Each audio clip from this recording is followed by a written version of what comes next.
சட்டவிரோதமான கட்டுமான நிலைய கட்டுவதை பார்த்தீங்கன்னா, கண்டுகொள்வதில்லை அப்படின்னு சொல்லி பசுமை தீர்ப்பாயம் வந்துட்டு கேள்வி எழுப்பியிருக்காங்க. உங்களோட பார்வை என்ன சார்? சார் இது நீதிமன்றங்கள் மாதம் இந்த மாதிரி சொல்லிக்கிட்டே இருக்குது சார். எவன் வேணால் கட்டிட்டு போகலான்னு இருக்குது. சரி, ஒரே இடம், பெரிய இடம் 80 1 ஏக்கர் 1.5 ஏக்கர்லாம் இருந்தால் 80 சென்ட்டுக்கு மேலே போனால் முன்னாடி பார்க் விடணும். இதுக்கு பேர் ஓஎஸ்ஆர்னு ஓப்பன் ஸ்பேஸ் ரேஷியோன்னு பேர். இப்போ அண்ணா அறிவாலயம் பில்டிங் எடுத்துப்போம் சார், அதில் ஓப்பன் ஸ்பேஸ் ரேஷியோ விடலை. இதுக்கு என்ன பண்ணாங்க, நாங்கள் அங்கேயே ஒரு முதியோர் இல்லம் அனாதை இல்லம் நடத்துகிறோம், அதுக்காக எனக்கு கன்செஷன் கொடுங்கன்னு சொல்லி இந்த ஆட்சி கலைக்கப்பட்டிருந்த போது 89 90 கலைக்கப்பட்டிருந்த பொழுது அன்றைய கவர்னர் கொடுத்தாருன்னு அப்படி சொன்னாங்க. அதுக்கப்புறம் இவங்க 2006 ஆட்சியின் போது இவங்களாக ஒரு பரிந்துரை வாங்கி ரெகுலரைஸ் பண்ணியிருக்காங்க. அதை எதிர்த்து ஜெயலலிதா ஆட்சியும் ஜெயக்குமார்லாம் பல பேட்டிகள் கொடுத்துருக்காங்க. சார், ஓஎஸ்ஆர் விடாததும் வயலேஷன் தான். பட் இடிக்க முடியுமா எனக்கு தெரியல. ஓஎஸ்ஆருங்கிறதுக்கு ஆல்டர்னேட்டிவ் தான் பண்ணணும். சரியா? இப்போ நக்கீரன் பில்டிங் எடுத்துக்கோங்க சார். நக்கீரனுடைய அலுவலகம் ஜானேஜான்கால் இப்போ கப்பேட்டில் ரோட்டில் இது ராயப்பேட்டில் இருக்குது சார். அன்றைக்கி எதேச்சியாக அந்த பக்கம் போனால் G+5 பில்டிங் கட்டி வச்சுருக்காரு. அந்த ரோட்டில் G+18க்கு மேலே G+1க்கு மேலே கட்ட முடியாது. எப்படி சார் கட்டினார்? இது நம்ம ஸ்டேடியம் இருக்கே சார், நேற்றுக்கு தான் ஐபிஎல்லில் டீமில் இது ஆர்சிபி ஜெயிச்சிருக்குங்கிறோம் சார். ஒரு மேட்சை ரிலே பண்ணுறதுக்கு ஸ்டேடியத்துக்கு கிரிக்கெட் போர்டுக்கு 250 கோடிக்கு மேலே வருது. மெட்ராஸ் சேப்பாக்கம் ஸ்டேடியத்துக்கு வாடகை பாக்கி 3500 கோடி ரூபாய் வரணும். எவ்வளோ வசூல் பண்ணாங்க?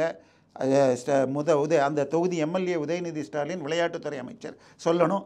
இல்லைன்னா Madras cricket stadium Tamil Nadu cricket அசோசியேஷனுக்கு சொந்தமானது, அதன் தலைவர் அசோக் சிகாமணி என பொன்முடியுடைய மகன் அவர் சொல்லணும்.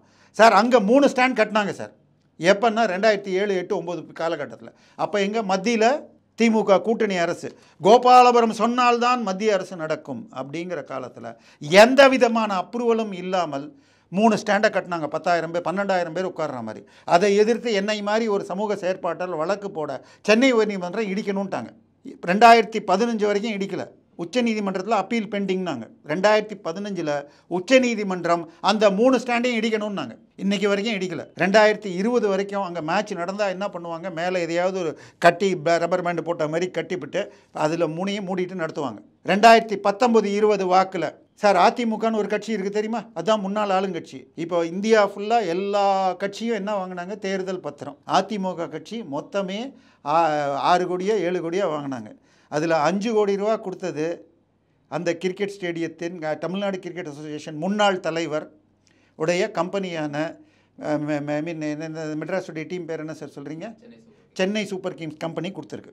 இன்னொரு 1 லட்சம் இந்தியா சிமெண்ட்ஸ் கம்பெனி 1 கோடி கொடுத்துச்சு. இதை வச்சுக்கிட்டு 2087 கோடி ரூபாய் வாடகை பாக்கி 2015 வரைக்கும். அதுக்கப்புறம் 25 வரைக்கும் இன்னொரு 1000 கோடி வச்சுக்கோங்க.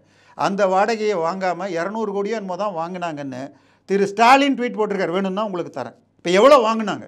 அதுக்கப்புறம் அந்த பில்டிங்கை அந்த 3 சுப்ரீம் கோர்ட் இடிக்கணும்னு சொன்ன பில்டிங்கை ஸ்டாண்டை இடிக்காமல் பக்கத்தில் இருக்கிற எதையோ ஒரு சின்ன ஜிம்மையோ இல்லாட்டி கேன்டீனையோ இடித்தா போதுன்னு சொல்லியிருக்காங்க. சார், நீதிபதி கொடுத்த தீர்ப்பை லோக்கலில் இருக்கிற ஒரு சாப்பா போட்டால் செல்லுபடி ஆகாது. இல்லை, உச்சநீதிமன்றத்தில் பர்மிஷன் வாங்கணும். இந்த ஆட்சி வந்த உடனே அந்த ஸ்டாண்டை திறந்து வச்சுட்டு அதற்கு கருணாநிதி ஸ்டாண்டுன்னு பேரை வச்சுருக்காங்க. சார், உச்சநீதிமன்றம் இடிக்கணும்னு சொன்ன ஸ்டாண்டை ரெகுலரைஸ் பண்ணுறதுக்கு யாருக்கு சார் அதிகாரம் இருக்குது? அதெல்லாம் எப்போ சார் இடிப்பீங்க? அத்தனை காலேஜஸ், எந்த பள்ளிக்கூடமாக இருந்தாலும் எல்லாமே யார் இப்போ எந்த சிபிஎஸ்சி பள்ளி கிட்டத்தட்ட 400 பள்ளிகளுக்கு மேலே 1300 இருக்குது. அதில் 400 திமுக கழக தலைவர்களுக்கு சொந்தமான எல்லாமே பஞ்சாயத்து அப்ரூவலில் தான் இருக்கும். அதெல்லாம் யார் எப்படி சார் ரெகுலரைஸ் பண்ணீங்க? ஒன்று இப்போ செக் பண்ணுவீங்களா சார்? நீங்களும் நானும் இங்கே இந்த பில்டிங்கில் சரி ஒரு சின்ன இது கட்டலான்னு கட்டி சிமெண்ட்டை கொண்டு வந்தீங்கன்னா கவுன்சிலர் வந்துடுவார்.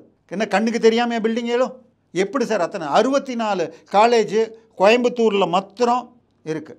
எனவே இந்த டீவியேஷனை இது பண்ணுறதாக இருந்தால் எல்லா பில்டிங்கையும் சொல்லுங்கள் சார். ஏன்னா 89 கட்டின பில்டிங்கை இடிக்கணும்னு இப்போ பாதிக்கு மேலே இடித்தாச்சு.